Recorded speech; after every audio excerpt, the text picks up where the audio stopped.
ایران کے صدر Ebrahim Raisi کے دورے کے بعد پاک ایران مشترکہ اعلامیہ جاری کر دیا گیا۔ ترجمان دفتر خارجہ کے مطابق پاک ایران مشترکہ اعلامیہ 28 نکات پر مشتمل ہے، جس میں بتایا گیا ہے کہ ایرانی صدر نے وزیر اعظم سے وفود کی سطح پر بات چیت کی۔ فریقین نے پاک ایران دو طرفہ تعلقات کے تمام پہلوؤں کا جائزہ لیا۔ مشترکہ اعلامیہ میں بتایا گیا ہے کہ وزیر اعظم شہباز شریف کی دعوت پر ایران کے صدر ابراہیم رئیسی نے پاکستان کا سرکاری دورہ کیا۔ ایرانی صدر کے ہمراہ وزیر خارجہ سمیت اعلیٰ سطح کا وفد بھی تھا۔ مشترکہ اعلامیہ کے مطابق وفد میں امیر الہند اور دیگر کابینہ ارکان سمیت اعلیٰ حکام بھی تھے۔ مشترکہ اعلامیہ کے مطابق دورے کے دوران باہمی تشویش کے علاقائی اور عالمی امور پر بھی تبادلہ خیال کیا گیا۔ مفاہمت کی متعدد یادداشتوں اور معاہدوں پر بھی دستخط کیے گئے۔ برادرانہ تعلقات مضبوط بنانے کے لیے اعلیٰ سطح کے دوروں کے باقاعدہ تبادلے کے ذریعے باہمی روابط کو بڑھانے پر بھی اتفاق کیا گیا۔ دونوں پڑوسیوں اور مسلم ممالک کے درمیان تاریخی، ثقافتی، مذہبی اور تہذیبی تعلقات کو اجاگر کیا گیا۔ پاکستان اور ایران نے دمشق میں ایرانی قونصلر سیکشن پر حملے کی مذمت کی۔ دونوں ممالک نے باہمی سرحد کو پاک ایران دوستی اور امن کی سرحد کے طور پر تسلیم کیا۔ پاکستان اور ایران نے مستقل بنیادوں پر سیاسی اور سیکورٹی حکام کے تعاون پر بھی اتفاق کیا۔ باہمی تعاون کا مقصد دہشت گردی، منشیات اور انسانی اسمگلنگ کی روک تھام ہے۔ یاد رہے کہ ایرانی صدر ابراہیم رئیسی پیر 22 اپریل کو پاکستان کے سرکاری دورے پر پہنچے تھے اور وہ دورہ مکمل کر کے 24 اپریل کو کراچی سے واپس روانہ ہوئے تھے۔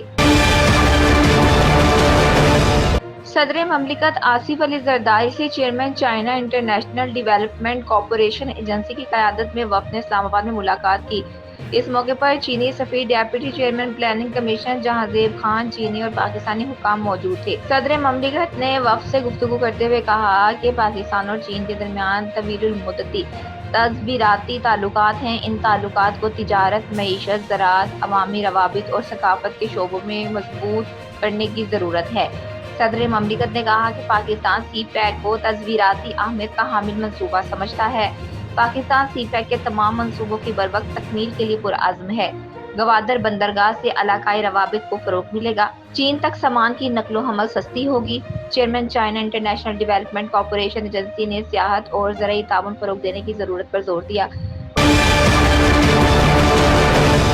وزیر اعظم شہباز شریف نے وزیر اعلیٰ ہاؤس کراچی میں نون لیگ کے رہنماؤں سے تفصیلی بات چیت کی۔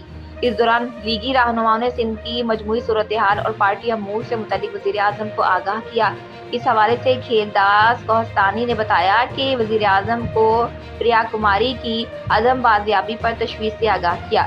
نون لیگی وفد نے وزیر اعظم سے شکایت کی کہ کراچی میں لوڈ شیڈنگ اور پانی بحران سنگین صورتحال اختیار کرتا جا رہا ہے۔